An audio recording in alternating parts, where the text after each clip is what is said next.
नमस्कार दोस्तों, जय हिंद। स्वागत है आप सभी का यूपी रेगुलर क्लासेस की ऑनलाइन प्लेटफॉर्म पे। और जैसा कि आपको पता है कि यूपी पीसीएस आरओ का नजदीक एग्जाम जो है वो नज़दीक आ गया है, तो उसके लिए जो अभ्यास सीरीज हम लोगों की चल रही है क्या है ये, तो 40,000 एमसीक्यू प्रश्नों के माध्यम से पूरा सिलेबस कंप्लीट और 1990 से लेकर 2024 तक के सभी प्रश्नों को कवर किया जाएगा। ठीक है, तो आज की इसमें क्लास जो है शेड्यूल के हिसाब से मैंने शेड्यूल टेलीग्राम पर डाल दिया था, एक बार चेक कर लेना। हिस्ट्री क्लास होने वाली है और मॉडर्न हिस्ट्री, खासकर मॉडर्न हिस्ट्री की क्लास नंबर पहली है। ठीक है ना, फर्स्ट क्लास है आज मॉडर्न हिस्ट्री की। और मॉडर्न हिस्ट्री हम लोग शुरुआत से पढ़ने वाले हैं। एक चीज बता दूं हिस्ट्री के बारे में कि एंशियंट मिडवल कम आता है और मॉडर्न हिस्ट्री सबसे ज्यादा आती है, ये आपको पता है। मॉडर्न हिस्ट्री आप लोग खुद पढ़ें अपने घर में, ठीक है ना, घर में पढ़िए, नोट से पढ़िए, जहां जहां से पढ़ना हो मॉडर्न हिस्ट्री पहले खुद से पढ़िए, उसके बाद क्वेश्चन आंसर सॉल्व कीजिए। ठीक है, तभी क्योंकि समझ में आएगी चीजें। ठीक है, तो चलिए शुरुआत करते हैं मॉडर्न हिस्ट्री की पहली क्लास। तो उससे पहले अगर आप नए हैं तो सब्सक्राइब कर दें, इस वीडियो को लाइक कर दें और शेयर कर दें। ठीक है, तो चलिए शुरुआत करते हैं। और पहला प्रश्न आपके स्क्रीन पर ये रहा। बहुत ही बढ़िया प्रश्न, बहुत ही अच्छे से पढ़ना है और नीचे भी देखते रहना है कि भैया लेटेस्ट है 2022 जो पीसीएसजे का पेपर हुआ था, 2023 में ये पूछा गया प्रश्न है। ठीक, देखेंगे फ्रांसीसी ईस्ट इंडिया के संदर्भ में निम्नलिखित में से कौन सा या कौन से कथन सही है। तो देखिए ये बिल्कुल लेटेस्ट पैटर्न है, इसी पैटर्न पे आपका आरओ या यूपी पीसीएस की परीक्षा में प्रश्न पूछे जाते हैं। तो पहला स्टेटमेंट दिया हुआ है कि फ्रांसीसी ईस्ट इंडिया कंपनी की स्थापना 1664 ईस्वी में हुई थी। दूसरा है भारत में प्रथम फ्रांसीसी फैक्ट्री पांडिचेरी में स्थापित की गई थी। देखिए एक चीज मैं बता दूं कि मॉडर्न हिस्ट्री में जितना भी डेप्थ जाते जाओगे चीजें बढ़ती रहेंगी। ठीक है, तो उतना ही पढ़ना है जितना कि एग्जाम में आ जाए। तो आप लोग अपना घर में पढ़ो जो भी नोट्स है उससे, और मैं आपको जितना भी फैक्ट बता रहा हूँ, ठीक है ना, क्योंकि आपको पता है केवल फैक्ट ही आता है आरओ पीसीएस में, तो जितना फैक्ट बता रहा हूँ उसको जरूर पढ़ लेना। ठीक, तो देखिए पहला स्टेटमेंट है कि फ्रांसीसी ईस्ट इंडिया कंपनी की स्थापना 1664 में हुई थी, जो कि बिल्कुल सही है, बिल्कुल सही है। और जो यूरोपीय कंपनी का आगमन है तो सबसे अंतिम कंपनी यही थी, मतलब सबसे लास्ट में ये आए थे, अंतिम या लास्ट में ये आए थे फ्रांसीसी। ठीक है, उसके बाद सेकंड स्टेटमेंट है कि भारत में प्रथम फ्रांसीसी फैक्ट्री पांडिचेरी में स्थापित की गई थी, जो कि सरासर गलत है। क्यों? क्योंकि इसकी जो कंपनी की स्थापना हुई थी 1668 ईस्वी में हुई थी। सबसे पहले कहां पर फैक्ट्री स्थापना की गई थी? सूरत में। कहां पर? सूरत में। ठीक है, और अगर फ्रांसीसी की बात करें, यहीं पर अगर मैं फ्रांसीसी की बात कर लूं, फ्रांसीसी जो भारत आए थे सबसे लास्ट में, तो ये आए थे कोलबर्ट। कोलबर्ट एक नाम का व्यक्ति था। कौन था ये? लुइस 14 का मंत्री था ये। कौन था? लुइस 14 का मंत्री था। इसके प्रयासों से ही कंपनी भारत आई थी। और जब भारत आई तो इस कंपनी का नाम क्या पड़ा था? तो company the Indus oriental, oriental. ठीक है, ये चीजें आपने, अगर आपने यूरोपीय कंपनी पढ़ी है तो बेसिक चीजें हैं, पढ़ी होगी आपने। ठीक है, तो यहाँ पे दूसरा गलत है, पहला सही है, इसका मतलब है ऑप्शन ए आपका बिल्कुल सही है। और ये मैं बता दूं रिपीटेड क्वेश्चन है, पहली बार, ऐसा नहीं कि पहली बार पूछा गया, रिपीटेड क्वेश्चन है। ठीक है, चलिए अगला देखते हैं। महारानी एलिजाबेथ ने ईस्ट इंडिया कंपनी को पूर्व में व्यापार करने के लिए राजकीय अध्यादेश कब जारी किया था? मतलब महारानी एलिजाबेथ ने ईस्ट इंडिया कंपनी की स्थापना कब की थी? सिंपल सिंपल ये पूछ रहा है। तो ये स्थापना हुई थी सन 1600 में, और पूरी डेट देके पूछेगा तो 31 दिसंबर सन 1600 में हुई थी। और इसी में ये पूछता है कि इस समय भारत में शासन किसका था? भारत में शासन कौन कर रहा था? तो इस समय मुगल शासन कर रहा था। कौन? मुगल में से कौन? अकबर। कौन भैया? अकबर। ठीक है ना, और अकबर की मृत्यु कब होती है? 1605 में इसकी फिर मृत्यु हो जाती है। ठीक है ना, बेसिक क्वेश्चन था। नेक्स्ट, निम्नलिखित में से किसने 1765 में ईस्ट इंडिया कंपनी को दीवानी के अधिकार प्रदान किए? देखिए ये 1765 की बात कर रहा है कि ईस्ट इंडिया कंपनी को दीवानी के अधिकार प्रदान किए। और आपको एक युद्ध पता होगा, बक्सर का युद्ध। कौन सा युद्ध? बक्सर का युद्ध। प्लासी का युद्ध और बक्सर का युद्ध, ये जो दो युद्ध थे इंपॉर्टेंट है। ये युद्ध हुआ था 22 अक्टूबर 1764 को। इस युद्ध में जो मुगल सम्राट था, जो मुगल सम्राट था वो कौन था? शाह आलम द्वितीय। कौन था भैया? शाह आलम द्वितीय। ठीक है, और अगर इसी युद्ध में बोल दिया जाए अवध का नवाब कौन था?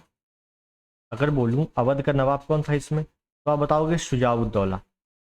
कौन? सुजाउद्दौला। और इसी युद्ध में अंग्रेजी सेना का नेतृत्व कौन कर रहा था?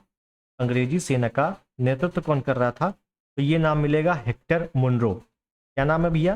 Hector Munro. अब जाहिर सी बात है, इसमें आपको युद्ध में पता होगा अंग्रेजी सेना जीत गई थी। ठीक।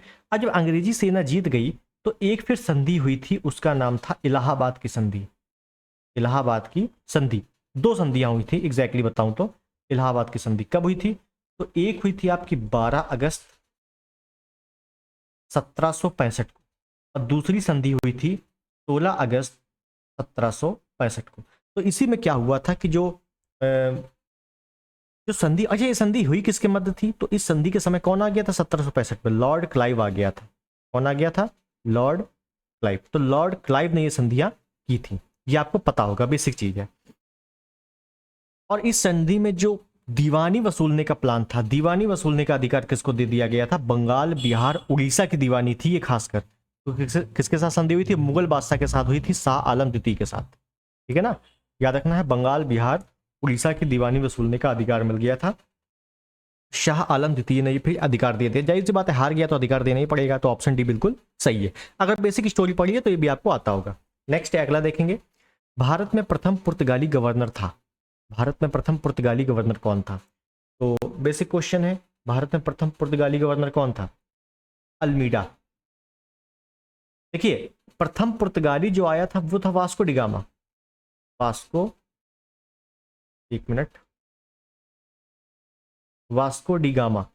लेकिन वास्को डिगामा गवर्नर थोड़ी ना था, वो तो एक सिंपल पुर्तगाली था। प्रथम पुर्तगाली गवर्नर जो आया था वो था फ्रांसिस्को डी अल्मीडा। क्या नाम था? पूरा नाम फ्रांसिस्को डी अल्मीडा। ठीक है, ये कब से कब तक था? तो 1505 से 1509 तक ये रहा था। ठीक है, तो इसके बारे में याद रखना है। अच्छा, आपसे ये भी पूछता है, देखिए खास कर क्या है, अगर आप मॉडर्न हिस्ट्री में इस बार के प्रश्न देखो, आरओ के प्रश्न देखो 2023 वाले, तो आपसे ज्यादातर क्रम ज्यादा पूछा गया था। ठीक है, जैसे उत्तरकालीन मुगल का क्रम बताओ, उसी प्रकार से हो सकता है यूरोपीय आगमन के जो क्रम है वो भी आपसे पूछ ले। तो इस वजह से आपको क्रम भी अच्छे से पता होना चाहिए। जैसे मैं आपको बताऊं कि यूरोपीय आगमन का, जो यूरोपीय आगमन हुआ था, यूरोपीय आगमन, यहां से अगर प्रश्न पूछता है तो सबसे पहले कौन आया था? सबसे पहले आए थे पुर्तगाली। कौन आए थे? पुर्तगाली। दूसरे नंबर पे डच आए थे। तीसरे नंबर पे अंग्रेज आए थे, अंग्रेज बीच में थे बिल्कुल। ठीक है, चौथे नंबर पे आपके डेनिस थे, डेनिस। और पांचवें नंबर पे कौन थे? फ्रांसीसी। फ्रांसीसी। देखिए, पुर्तगाली पहले आए थे और गए सबसे लास्ट में थे, ये भी समझो। और फ्रांसीसी सबसे लास्ट में आए थे और गए पहले थे। ठीक है ना, तो ये भी एक कंट्रोवर्सी है। चलिए आगे देखिए, ये क्रम जरूर याद कर लेना है। नेक्स्ट, मुगल साम्राज्य के पतन के लिए जागीर संकट के सिद्धांत को प्रतिपादित करने वाले प्रथम इतिहासकार थे। इसका मतलब है कि जो कौन से इतिहासकार हैं, उन्होंने बताया है कि जागीरदार प्रथा वहां पे थी, जागीर संकट था वहां पे। तो देखो, ये इसमें ऑप्शन जो डी वाला है बिल्कुल सही है, सतीश चंद्र। और उसके बाद अगर बताया जाए कि जागीरदार, जागीरदार की जो प्रथा है, इसकी नींव किसने डाली थी? इसकी नींव किसके शासनकाल में पड़ती है? तो अकबर के काल में, अकबर। जागीरदार का एक मतलब ये भी था कि जैसे इक्ता व्यवस्था थी दिल्ली सल्तनत में, कि जो अपने सैनिकों को क्षेत्र दे दिया करते थे, एरियाज दे दिया करते थे वेतन के बदले, बस वही चीज ये थी। तो इसी को प्रतिपादित किया था किसने? सतीश चंद्र ने। ये एक इतिहासकार से संबंधित क्वेश्चन है। ठीक है, तो ये याद कर लेना है। नेक्स्ट, निम्नलिखित में से किस मुगल सम्राट ने राजा राम मोहन राय को अपने दूत के रूप में लंदन भेजा था? और ये बहुत ही सिंपल क्वेश्चन है, पता ही होगा। राजा राम मोहन राय भारतीय अग्रवाद के जनक, भारतीय राष्ट्रवाद के जनक, है ना, भारतीय राष्ट्रवाद का राजदूत, इन सबको मतलब उपाधि दी गई है। और राजा राम मोहन राय को अपने दूत के रूप में लंदन किसने भेजा था? तो याद रखना है, अकबर द्वितीय। किसने भेजा था? अकबर द्वितीय ने भेजा था। और राजा राम मोहन राय को जो राजा की उपाधि है ना, ये क्या है? उपाधि है राजा की, ये कोई नाम नहीं है। राजा की उपाधि किसने दी थी? ये भी अकबर द्वितीय ने ही दी थी। ठीक है, और राजा राम मोहन राय की मृत्यु भी कहाँ हो गई थी? इनकी जो मृत्यु हो गई थी, इनकी मृत्यु इनकी मृत्यु भी इंग्लैंड में हुई थी। इंग्लैंड में भी कहाँ पर? इंग्लैंड में एक जगह है ब्रिस्टल, ब्रिस्टल, तो यहीं पर इनकी मृत्यु भी हो गई थी। तो ऐसे पूछा जाता है कि निम्नलिखित में से किस दार्शनिक की मृत्यु विदेश में हुई थी? तो राजा राम मोहन राय की मृत्यु विदेश में हुई थी, याद रखना है। क्लियर है? तो ऑप्शन सी आपका यहां पर बिल्कुल सही है। आगे देखते हैं अगला प्रश्न। निम्नलिखित कथनों में कौन बहादुर शाह जफर के बारे में सही नहीं है? ठीक है, वह बिना साम्राज्य का सम्राट था। इब्राहिम जौक और अशद उल्लाह खां गालिब उसके कविता के शिक्षक थे। हसन अस्करी उसके आध्यात्मिक निर्देशन थे।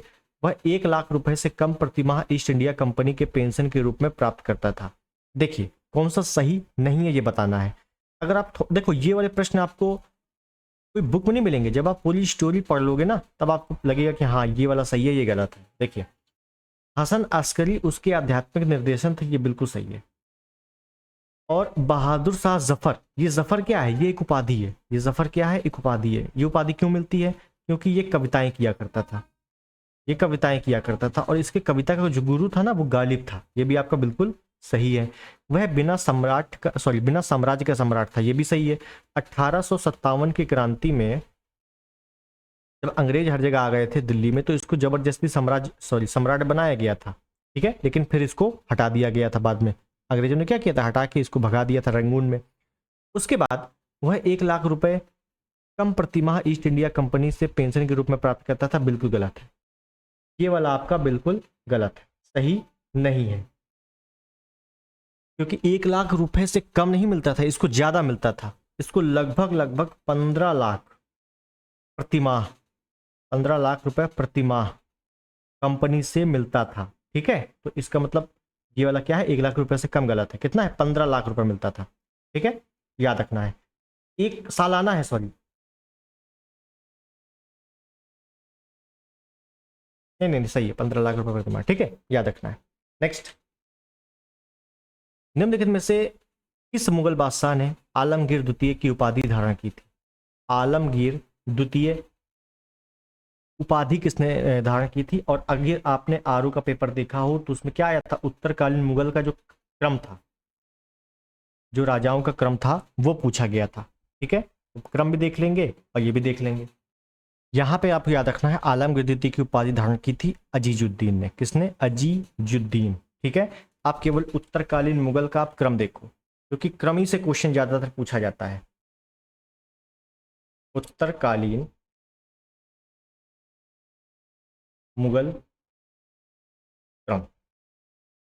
पहले नंबर पे राजा बनता, सॉरी शासक बनता है कौन? बहादुर शाह प्रथम। ठीक है, फिर उसके बाद आता है जहांदार शाह। उसके बाद फर्रुखशियर। कौन है? फर्रुखशियर। उसके बाद आपका है रफी उल दर्जात। फिर उसके बाद है रफी उल दौला। फिर उसके बाद है मोहम्मद शाह रंगीला। रंगीला के बारे में तो आपने थोड़ा बहुत पढ़ा ही होगा। सातवां है अहमद शाह। कौन है भैया? अहमद शाह। ठीक है ना। उसके बाद आलमगीर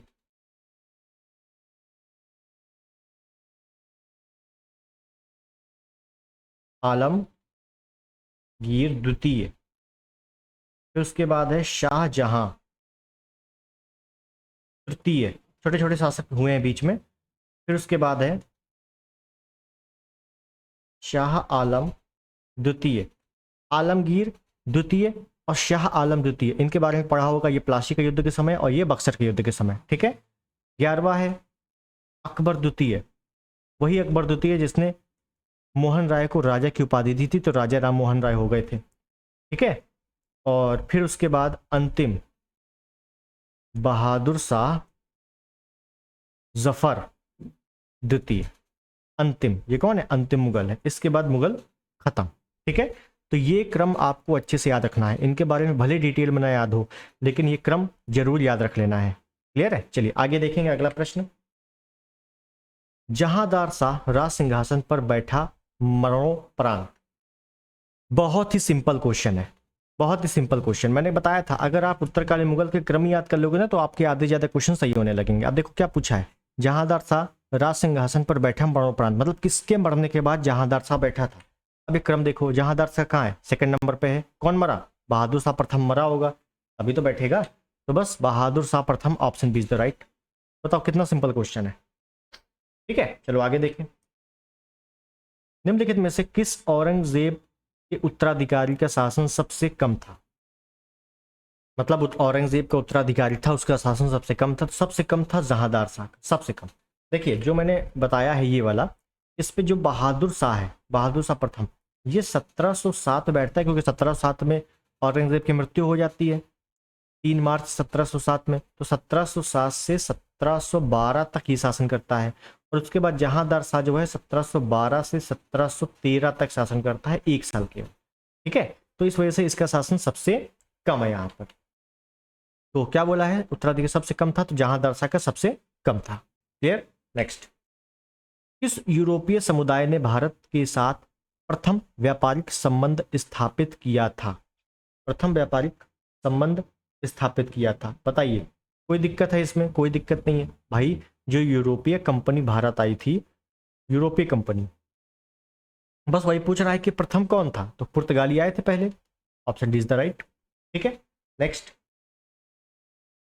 अगला है, उस शासक का नाम बताइए जिसने वास्को डिगामा का कालीकट में स्वागत किया था। तो वास्को डिगामा कब आया था, 1498 ईस्वी में। और जो स्वागत किया था जिसने, तो वो था राजा जमोरिन, और ये एक हिंदू शासक था। ठीक है, और उसके बाद अगर पूछ ले कि वास्को डिगामा का जो रास्ता था, रास्ता किसने बताया था, ये रास्ता बताया था अब्दुल मजीद ने। अब्दुल मजीद, ये गुजराती था अब्दुल मजीद, तो इसने बताया था कि भैया ये भारत इधर है, इधर आइए। ठीक है, जब इधर आया तो उसने फिर स्वागत किसने किया, राजा जमोरिन ने किया था। ठीक है, बस इतनी चीज याद रखनी है इसमें। आया कब था, 1498 में, बेसिक चीज है। नेक्स्ट, भारत में पुर्तगाली शक्ति का वास्तविक संस्थापक कौन था। भारत में पुर्तगाली शक्ति का वास्तविक संस्थापक कौन था। देखिए, भारत में अगर पूछ ले कि प्रथम गवर्नर बनकर कौन आया था, गवर्नर, पुर्तगाली गवर्नर, पहला पुर्तगाली गवर्नर कौन था, तो आप बताओगे Francisco de Almeida, Francisco de Almeida. लेकिन जो वास्तविक संस्थापक था, जिसने पुर्तगाली सत्ता स्थापित करनी चाहिए, पुर्तगाली सत्ता भारत में स्थापित करनी चाहिए, वो कौन था भाई, मेन तो वही होगा ना। तो वो था आपका Alfonso de Albuquerque, Alfonso de Albuquerque. ठीक है, ये 1509 ईस्वी में वायसराय बन के आता है, 1509 ईस्वी में। और इसने क्या किया कि पुर्तगाली को बसाना शुरू किया, बिजनेस शुरू किया यहाँ पर भारत में, और कब्जा करना शुरू किया। ठीक है, तो ये आपको ध्यान रखना है कि जो वास्तविक संस्थापक था वो था अल्फांसो डी अल्बुकर्क, मतलब ऑप्शन बी आपका बिल्कुल सही है। क्लियर, चलिए आगे देखिए। 1503 में पुर्तगालियों ने भारत में पहला किला कहाँ बनाया था। देखिए, पहला किला या पहली फैक्ट्री, ये कुछ भी आ जाए, दोनों दोनों सेम है। ठीक है ना, ये बनाया था कोचीन में। पहली जो फैक्ट्री बनाई थी या किला बनाया था वो कहाँ बनाया था, कोचीन में बनाया था। और कोचीन में भी कब, 1503 में। जो दूसरा किला बनाया था, दुर्ग बनाया था, वो बनाया था कुन्नूर में। कहाँ, कुन्नूर में, 1505 में। ये याद रखना है। ठीक है, तो ऑप्शन बी आपका बिल्कुल सही है। देखो लेटेस्ट आया हुआ 21 में आया हुआ पेपर प्रश्न है ये। ठीक है, नेक्स्ट, निम्नलिखित में से कौन भारत आने वाले यात्री पुर्तगाल देश का नहीं था। तो पुर्तगाल का कौन नहीं था भैया, ये बताना है। तो देखिए, जो पीटर है ना, पीटर मुंडी, पीटर मुंडी, और देखो आया हुआ है आरो 21 में। ठीक है ना, लेटेस्ट अगर आपने पेपर देखा है तो ये पता होगा। पीटर मुंडी जो था ये पुर्तगाली नहीं था। ये कहाँ का था, ये ब्रिटेन का था। और ये कब आया था, शाहजहां के शासनकाल में भारत आया था। और बाकी जो तीनों थे ना, ये पुर्तगाली थे। कौन थे, पुर्तगाली थे। ठीक है, नेक्स्ट, निम्नलिखित यूरोपीय व्यापारिक कंपनियों में से किसने सूरत में सर्वप्रथम अपना कारखाना स्थापित किया था। तो सूरत में पहला कारखाना कब स्थापित हुआ था ये पूछ रहा है। सॉरी, किसने स्थापित किया था ये बताइए। तो सबसे पहले स्थापित किया था अंग्रेजों ने। कब? 1613 में। सबसे पहले अंग्रेजों ने स्थापित किया था कारखाना सूरत में 1613 में। ठीक है ना, याद रखना है। नेक्स्ट, ईस्ट इंडिया कंपनी के निर्माण के समय इंग्लैंड का शासक कौन था? तो ये शायद पहला ही क्वेश्चन था, मैंने बताया था कि 1600 ईस्वी में एलिजाबेथ ने क्या किया था, ईस्ट इंडिया कंपनी का निर्माण किया था। उस समय भारत में शासक किसका था? अकबर का था। तो एलिजाबेथ आपका बिल्कुल सही हो जाएगा, option B is the right. One day exam में आने वाला प्रश्न था। नेक्स्ट, निम्नलिखित में से जिस एक शासक ने ईस्ट इंडिया कंपनी को दीवानी प्रदान की थी वह था।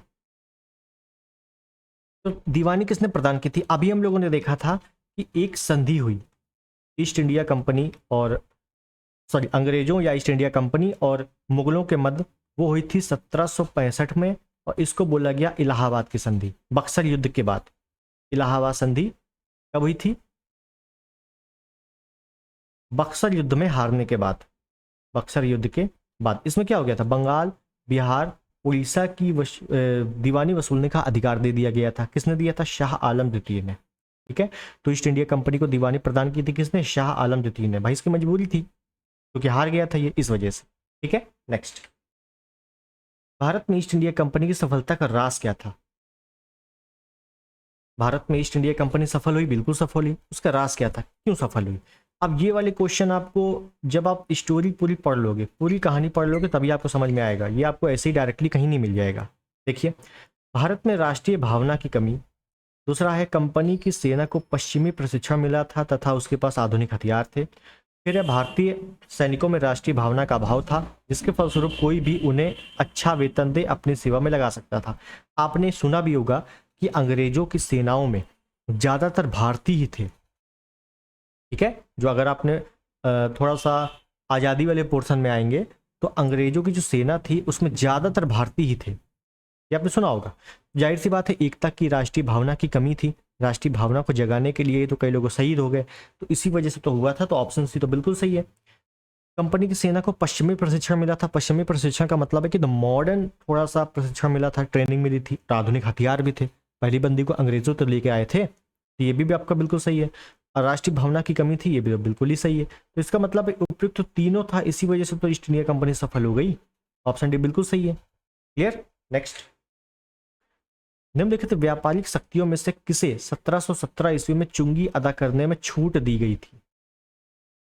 तो देखो, ये छूट दी गई थी, ये अंग्रेजों को दी गई थी। कब? जो एक शासक हुआ फर्रुखशियर, जो मैंने आपको क्रम बताया था उसमें फर्रुखशियर था ना। तो फर्रुखशियर ने क्या किया था? 1717 में एक शाही फरमान जारी किया। शाही फरमान।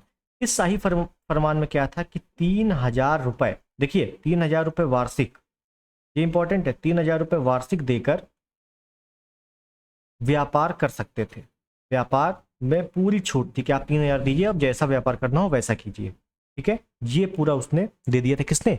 फर्रुखशियर ने। किसको? अंग्रेजों को। ठीक है, और अगर पूछे कि कौन सा मार्ग दे दिया था, तो कहां पे ये वार्षिक व्यापार छूट दी गई थी? ये दी गई थी बंगाल में। तो आपसे ये प्रश्न बहुत पूछा गया है वनडे एग्जाम में कि फर्रुखशियर ने शाही फरमान के द्वारा, या फर्रुखशियर के शाही फरमान में कौन से मार्ग में अंग्रेजों को छूट दे दी गई थी? तो बंगाल मार्ग में। पूरा बंगाल उनको ऐसे फ्री दे दिया गया था, 3000 दीजिए, अब चाहे जैसे यूज करना हो, चाहे जैसे व्यापार करना हो वैसे करो। ठीक, तो ये आपको याद रखना है, अंग्रेजों को मिला था ये। नेक्स्ट, हाँ, ये प्रश्न क्या कह रहा है? ये प्रश्न कह रहा है कि एक्स ला सापेल 1748 की संधि के संदर्भ में निम्नलिखितों में से कौन सा सही है? ठीक है, एक्स ला सापेल 1748 की जो संधि हुई थी उसके बारे में बता रहा है कि प्रथम कर्नाटक युद्ध की समाप्ति थी। दूसरा है, अंग्रेजों को मद्रास पुनः प्राप्त हुआ। देखिए, ये जो एक्स ला सापेल है ना, इसमें आपको पूरा युद्ध अच्छे से पता होनी चाहिए। युद्ध का मतलब है कि चाहे वो आंग्ल कर्नाटक युद्ध हो, आंग्ल कर्नाटक युद्ध, आंग्ल सिख युद्ध, आंग्ल मैसूर युद्ध, जितने भी इंग्लो युद्ध हैं, इनकी डेट और इनकी जो संधि हुई थी अंतिम, वो आपको पता होनी चाहिए। जैसे यहाँ पर कर्नाटक की बात हो रही है तो आंग्ल कर्नाटक युद्ध पता होना चाहिए आपको। जैसे मैं यहाँ बता देता हूँ। आंग्ल कर्नाटक युद्ध कितने हुए थे? आंग्ल कर्नाटक युद्ध ये हुए थे 3। पहला जो आंग्ल कर्नाटक युद्ध हुआ था 1746 से 48 के बीच हुआ था। इस पे जो संधि हुई थी एक्स ला शापेल की संधि हुई थी। एक्स ला शापेल की क्या हुई थी? संधि हुई थी। दूसरा जो युद्ध हुआ था वो 1749 से 54 में हुआ था। इस पे कौन सी संधि हुई थी? इस पे हुई थी पुदुचेरी की संधि। पुदुचेरी की संधि हुई थी।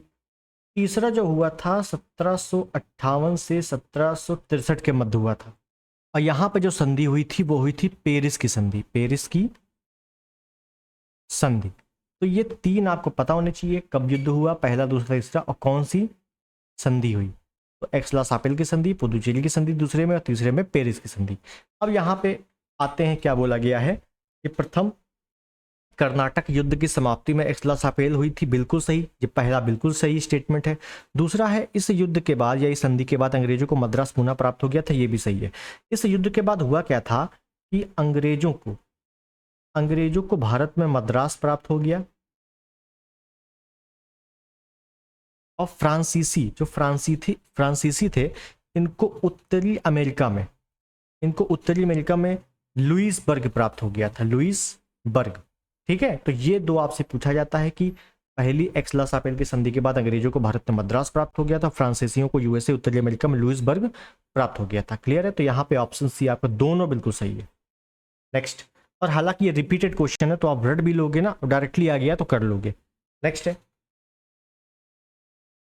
वांडीवास का युद्ध 1760 में फ्रेंच ने ब्रिटिश को हराया, ब्रिटिश ने डच को हराया, ब्रिटिश ने फ्रेंच को हराया, डच ने ब्रिटिश को हराया। तो किसने किसको हराया था वांडीवास के युद्ध में? ये बताना है। देखिए, जो वांडीवास का युद्ध हुआ था 1700, पहली बात तो 60 में हुआ था, ये आपको पता है। दूसरी चीज, युद्ध हुआ था अंग्रेज वर्सेस फ्रांसीसियों के मध्य, ठीक है, अंग्रेज और फ्रांसीसियों के मध्य। अंग्रेजों की तरफ से जो नेतृत्व कर रहा था वो कर रहा था आयरकूट। ये आपसे पूछा गया है, इससे बता रहा हूं, आयरकूट, ठीक है। अंग्रेजों ने फ्रांसीसियों को अंतिम रूप से पराजित किया, फ्रांसीसी चले गए। यही युद्ध क्या था? एक निर्णायक युद्ध था, ठीक है। तो ब्रिटिश और अंग्रेज, मतलब ब्रिटिश और फ्रांसीसी, फ्रेंच। ऑप्शन सी आपका बिल्कुल सही। नेक्स्ट, देखते हैं ये वाला क्या कह रहा है। कथन कारण वाला, भारत में फ्रांसीसी कंपनी असफल हो गई। फ्रांसीसी कंपनी में संरचनात्मक कमजोरियां थी। तो देखिए, पहली चीज, फ्रांसीसी कंपनी असफल हो गई। अभी मैंने बताया है कि कौन सा युद्ध? वांडीवास का युद्ध। वांडीवास के युद्ध में क्या हुआ? फ्रांसीसी खत्म हो गए, बेकार हो गए, भगा दिए गए अंग्रेजों द्वारा। अंग्रेज जीत गए थे, तो ये तो पहला बिल्कुल सही है। फ्रांसीसी कंपनी में संरचनात्मक कमजोरियां थी, बिल्कुल सी कमजोरियां थी, तभी तो हार गए। कमजोरियां अगर ना होती तो जीत जाते, जाहिर सी बात थी। तो कुल मिला के फ्रांसीसी कंपनियों में संरचनात्मक कमजोरी थी, इस वजह से फ्रांसीसी कंपनी असफल हुए। दोनों स्टेटमेंट सही है और एक दूसरे की व्याख्या भी करते हैं, तो ऑप्शन ए आपका बिल्कुल सही है। और देखो, लेटेस्ट है, 19 में भी आया हुआ है, और आर प्री जो एग्जाम हुआ था 2020 में, 1 साल बाद, उसमें भी आया हुआ प्रश्न है। नेक्स्ट, लंदन में ब्रिटिश इंडिया कंपनी के गठन के समय भारत का निम्नलिखित में से कौन बादशाह था? तो ब्रिटिश इंडिया का गठन कब हुआ? पहला ही प्रश्न हम लोगों ने देखा था 1600 में, और 1600 में कौन है? अकबर है। Option is the right, simple question था। नेक्स्ट, निम्न यूरोपीय शक्तियों में भारतीय व्यापार में समय समय पर प्रवेश किया। तो भारतीय व्यापार में समय समय पर प्रवेश किसने किया, ये पूछ रहा है। और मैंने आपको पहले ही बताया है कि जो यूरोपीय थे, यूरोपियों के आने का क्रम आपको पता होना चाहिए, क्योंकि क्रम से ही ज़्यादातर क्वेश्चन बना दिए जाते हैं, ज़्यादा डीपली नहीं जाता है कभी कभी, ठीक। तो पहले नंबर पे कौन आया था? पुर्तगाली। तो चौथे को पहले पे करो, तो चौथे को पहले पे करोगे तो बस ऑप्शन बी एक ही बन रहा है। Option B is the right. अब मैंने बताया ही कि इस टाइप के प्रश्न में 90% चांसेस होते हैं कि आपका सही हो जाए।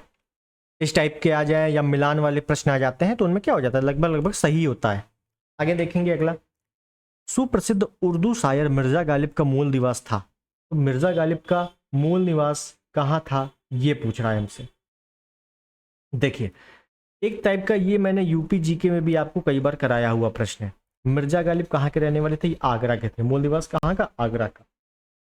ऑप्शन ए आगरा बिल्कुल टिक करना है।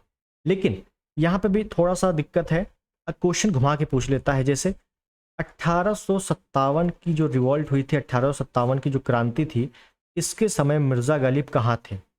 मिर्जा गालिब इस समय भैया दिल्ली में मौजूद थे, याद रखना है। और इसी को एक प्रकार से और पूछ लेता है कि 1857 की क्रांति के समय दिल्ली में कौन सा प्रसिद्ध शायर मौजूद था? निम्नलिखित में से कौन सा प्रसिद्ध शायर मौजूद था? तो कौन था? मिर्जा गालिब। और मिर्जा गालिब किसके गुरु थे? बहादुर शाह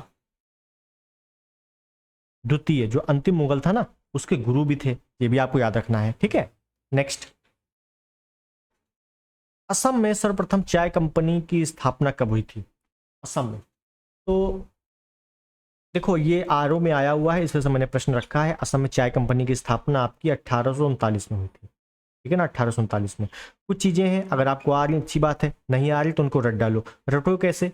आप लिख लो, एक कॉपी में लिख लो, ठीक है ना। जो डेट है, जो इंपॉर्टेंट नाम है, जो इतिहासकार है, नहीं समझ में आ रहा लिख लो। उनको सिर्फ और सिर्फ 2 से 3 बार पढ़ लोगे और अगर रिपीटेड हो गया तो आप कर लोगे, बहुत बड़ी चीज नहीं होती है, ठीक है। नेक्स्ट, मिलान करना है इसमें। क्या चीज है? पांडिचेरी, गोवा, प्राण के बार, मद्रास, डच, फ्रेंच, पुर्तगाली, डेनिस। कुल मिला के जो डच आए, फ्रेंच आए, पुर्तगाली आए, डेनिस आए, ये कहाँ कहाँ पर इन्होंने कब्जा करना शुरू किया था मोटे तौर पर, या जो स्थायी फैक्ट्रियाँ स्थापित की थी वो कहाँ की थी? मिलान करना है इसमें से। तो कुछ नहीं करना है आपको, अगर थोड़ा बहुत याद है, पुर्तगाली, जो पुर्तगाली आए थे उन्होंने गोवा पे कब्जा करना शुरू किया था सबसे पहले, गोवा पे, ठीक है ना। तो बी का हो गया 3। अब बी का जैसी 3 हुआ, बस ऑप्शन ए आपका बिल्कुल सही हो गया।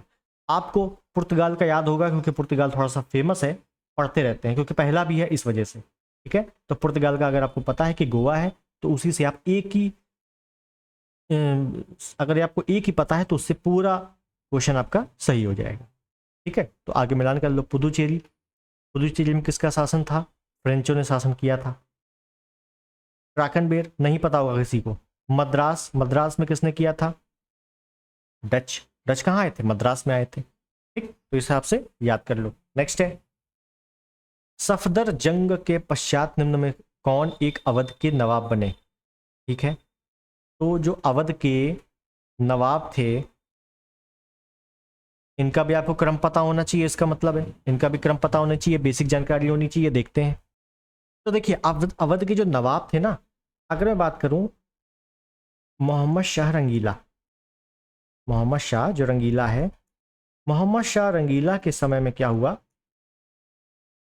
अवध स्वतंत्र राज्य बना। पहली चीज क्या बना था? स्वतंत्र राज्य बना था। और अवध के जो संस्थापक थे, अवध के नवाब थे, वो थे शहादत खां। ये आपको कई बार आ चुका है कि अवध के प्रथम नवाब कौन थे? शहादत खां। और राजधानी क्या थी अवध की? अगर आपसे पूछ ले अवध की राजधानी क्या थी पहले, तो राजधानी थी फैजाबाद। ये फैक्ट आपसे बहुत बार पूछे जाते हैं, ठीक है। राजधानी क्या थी? फैजाबाद। इसके बाद, इसके बाद शहादत खां के बाद, यहां लिख देता हूं, शहादत खां के बाद कौन आता है? सफदरजंग। सफदरजंग कौन आता? सफदरजंग के बाद कौन आता है? शुजाउद्दौला। वही शुजाउद्दौला जिनके साथ प्लासी का युद्ध हुआ था, ठीक है। और उसके बाद कई लोग आते हैं, आशफुद्दौला एक नाम का आता है। कौन आता है? आशफुद्दौला। और आशफुद्दौला ने क्या किया था? आशफुद्दौला, और आशफुद्दौला ने राजधानी चेंज करके लखनऊ कर दी थी। ये लिख लेना, मैं ज़्यादा लिख नहीं रहा हूँ, मैं बता रहा हूँ। आशफुद्दौला ने फैजाबाद से राजधानी क्या कर दी थी? लखनऊ कर दी थी। और आशफुद्दौला के बाद अवध का जो अंतिम नवाब था, अवध का अंतिम नवाब था, वो कौन था? वाजिद अली शाह। वाजिद अली शाह, ठीक है। तो ये थोड़ा सा वंशावली छोटी मोटी याद रखनी है, ज़्यादा नहीं याद करना। तो इसमें कौन सा आंसर सही हो जाएगा? आप खुद ही देखो। सफदरजंग, और सफदरजंग के बाद कौन आया? शुजाउद्दौला। तो बस शुजाउद्दौला मतलब ऑप्शन बी आपका बिल्कुल सही है, ठीक है। अब एक चीज यहां पे और ध्यान दो, यहां पे आपको ऑप्शन सी दिख रहा है, बुरहान उल मुल्क। तो याद रखना है, शहादत खां को ही बुरहान उल मुल्क कहा जाता था, ठीक है ना, अलग से नाम नहीं था। जो शहादत खां थे उसी वो मतलब क्या था कि एक प्रकार की उपाधि थी बुरहानुल मुल्क की। ठीक है, तो शहादत खां को ही बुरहान उल मुल्क कहा जाता था। ठीक है, थोड़ी सी चीजें एक्स्ट्रा हैं, याद करनी है, इंपॉर्टेंट है क्योंकि। नेक्स्ट, निम्न में से कौन अवध के नवाबों की प्रथम राजधानी थी? बताओ, अभी बताया है कौन थी, फैजाबाद। और फिर लखनऊ किसने बनाई? आशिफुद्दौला ने लखनऊ बना दी। आशिफुद्दौला ने बाद में लखनऊ बना दी राजधानी, लेकिन पहली राजधानी फैजाबाद थी। नेक्स्ट, अहमद शाह ने 1748 में सफदर जंग को किस पद पर नियुक्त किया था? ये थोड़ा सा अंदर चला गया, इंपॉर्टेंट हो गया। तो देखिए हुआ क्या था इसमें। अहमद शाह कौन है? अहमद शाह आपका मुगल शासक है, मुगल शासक। और हुआ क्या था इस समय आक्रमण हो गया था। आक्रमण किसने आक्रमण किया था? अहमद शाह अब्दाली। अहमद शाह, देखो ये भी अहमद शाह है लेकिन ये मुगल है, और ये कौन है? अहमद शाह अब्दाली। ठीक है ना, अहमद शाह अब्दाली। अहमद शाह अब्दाली ने आक्रमण किया, और इसने क्या किया था सफदर जंग ने, कि अब्दाली के विरुद्ध युद्ध में भाग लिया था। मतलब अहमद जो सफदर जंग था वो इसके साथ था, मुगल शासक के साथ था। और मुगल शासक अहमद शाह ने सफदर जंग को क्या बनाया था? वजीर बनाया था। क्या बनाया था? वजीर बनाया था। थोड़ा सा डिटेल में है ये क्वेश्चन, ठीक है, तो इस वजह से याद रखना है, ऑप्शन सी आपका बिल्कुल सही है। नेक्स्ट, निम्नलिखित में से किसने 1755 में डिंडीगुल मैसूर में एक आधुनिक शस्त्रागार की स्थापना की थी? इसको मैं कहूंगा मोस्ट रिपीटेड क्वेश्चन, बहुत बार आ चुका ये क्वेश्चन है। ठीक है ना, बहुत बार आ चुका है। ये किया था भैया हैदर अली ने। किसने स्थापना की थी? हैदर अली ने। अगला देखेंगे, टीपू सुल्तान की राजधानी थी। टीपू सुल्तान ने राजधानी क्या बनाई थी? टीपू सुल्तान की जो राजधानी थी वो थी रंगपट्टनम। कौन थी? श्री रंगपट्टनम। दरअसल जो टीपू सुल्तान के जो पिता थे, इनके जो फादर थे, उनका नाम था हैदर अली। हैदर अली की क्या हुई थी? द्वितीय एंग्लो मैसूर युद्ध। क्या हुआ था? द्वितीय एंग्लो मैसूर युद्ध हुआ था। इसी युद्ध में हैदर अली की क्या हो गई थी? मृत्यु हो गई थी। और जब इनकी मृत्यु हो गई तो इनका पुत्र टीपू सुल्तान शासक बना, और उसने राजधानी क्या बनाई थी? श्री रंगपट्टनम बनाई थी। ये आपको बहुत अच्छे से याद होना चाहिए। अब जो आंग्ल मैसूर युद्ध है ये भी आपको पता होना चाहिए, तो इसके बारे में भी मैं आपको लिखवा देता हूं कि जो आंग्ल मैसूर युद्ध हुआ था, आंग्ल मैसूर युद्ध, तो टोटल कितने युद्ध हुए थे? ये हुए थे 4 युद्ध। जैसे आंग्ल कर्नाटक युद्ध वो 3 हुए थे, उसी प्रकार आंग्ल मैसूर युद्ध ये 4 हुए थे। जो पहला युद्ध हुआ था वह हुआ था 1767 से 1769 तक। ठीक है, इस पे जो मैसूर का शासक था वो हैदर अली था। हैदर अली। इस समय जो गवर्नर था वो था लॉर्ड वेरेस्ट। ठीक है, और इसमें जो संधि हुई थी वो मद्रास की संधि हुई थी। मद्रास की संधि। बस ये 4 चीजें आपको पता होनी चाहिए। दूसरी अगर बात करूं, दूसरी जो युद्ध हुआ था वो 1780 से 1784 तक हुआ था। इस युद्ध में कौन था भाई? हैदर अली। हैदर अली। और इसी युद्ध में हैदर अली की क्या हो गई थी? मृत्यु। और फिर कौन आ गया? टीपू सुल्तान। कौन आ गया? टीपू सुल्तान, उसका पुत्र आ गया। और इस समय अगर मैं बात करूं गवर्नर कौन था? Warren Hastings. Warren Hastings. और संधि कौन सी थी? मंगलौर की संधि। मंगलौर की संधि। ठीक है, तीसरे की अगर बात कर लो यहीं पर, यह हुआ था आपका 1790 से 1792 तक। ठीक है, और इसमें कौन है? इसमें तो प्योर भैया टीपू सुल्तान ही है। ठीक है ना, उनके पिताजी अब नहीं रहे, टीपू सुल्तान आ गए। और इस समय जो गवर्नर जनरल था वो लॉर्ड कॉर्नवालिस था। क्योंकि कभी कभी क्या पूछ लेता है कि इस युद्ध के समय या द्वितीय आंग्ल मैसूर युद्ध के समय, तृतीय आंग्ल मैसूर युद्ध के समय गवर्नर जनरल कौन था? तो अब बताइए कैसे याद होगा, तो इस हिसाब से याद कर लेना। और इसमें जो राजधानी थी, सॉरी संधि हुई थी श्रीरंगपट्टनम की संधि। श्रीरंगपट्टनम की संधि, राजधानी भी बन गई थी और संधि भी हुई थी श्रीरंगपट्टनम की। उसके बाद जो चौथा और अंतिम युद्ध हुआ था वो 1799 में हुआ था।